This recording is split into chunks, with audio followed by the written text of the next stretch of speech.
George V in 1917 is very worried about the threat to conservatism in general, but to the dynasty in particular, from the socialist movement, from the working class.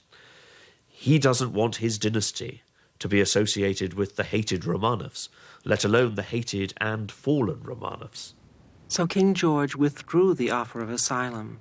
His cousin, the former Tsar, was now an international pariah. I'm certainly not ready to criticize King George for withdrawing an invitation to come to the Tsar. Secondly, I'm sure, and a grandmother used to tell me that, the Tsar never wanted to leave Russia. He would have left only if his wife would have asked him to leave. But there is no record of such a request from Alexandra. For the time being, the family stayed at Tsarskoye Selo.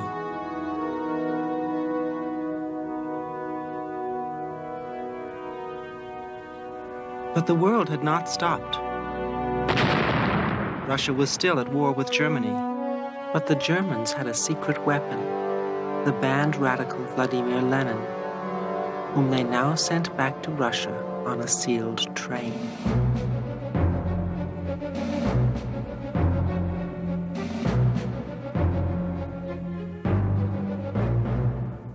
The Germans knew they could count on a favor from Lenin if he took power.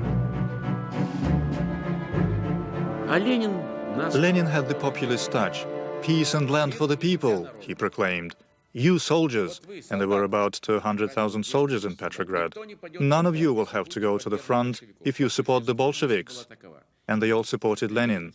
Who'd want bloody and dirty trenches when it was much better here in the capital?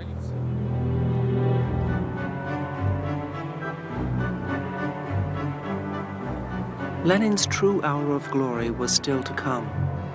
First, he had to tackle Kerensky, who was becoming a leader of the new provisional government.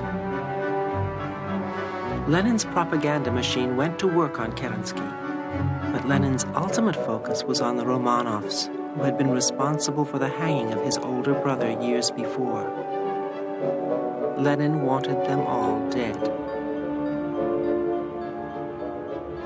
Even though the deposed Tsar and his family were becoming a liability, the moderate revolutionary Kerensky felt responsible for the Romanovs' safety.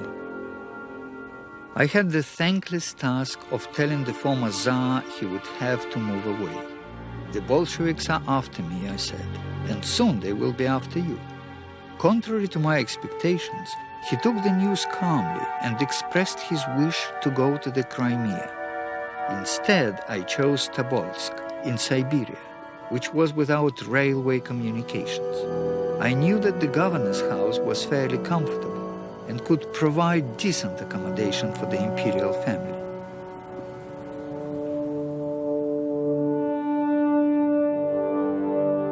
As the sun rose on August the 14th, the moment came for the once imperial family, with their many trunks and cases, and at least 24 members of the Tsarist household, to leave.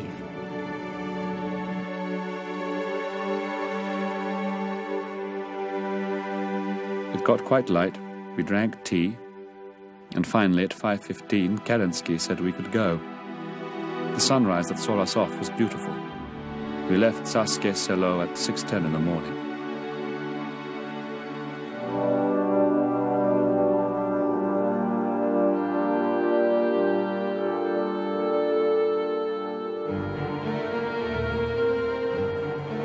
The journey into exile was long and slow. 4 days in a train, 2 more on a paddle steamer. On the evening of the 20th of August, they finally reached Tobolsk. Nicholas had once visited the Kremlin here a quarter of a century before. He had stayed in the governor's house, and it was in this very house, renamed Freedom House since the Revolution, that the Romanov family were now to be prisoners. By the late fall of 1917, Lenin and his Bolsheviks were poised to seize power.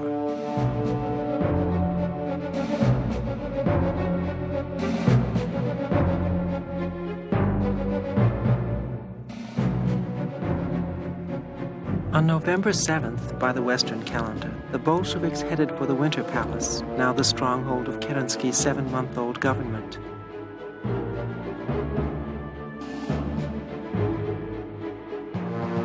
It is one of Soviet history's most legendary moments. The location is genuine enough, but the film's depiction of the famous storming is remembered differently by some.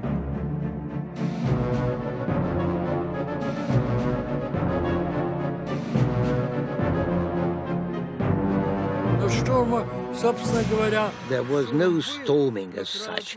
Well, there was a storming, but there was no bloodshed, because all the young cadets, they were just boys, really. They just threw down their arms and surrendered.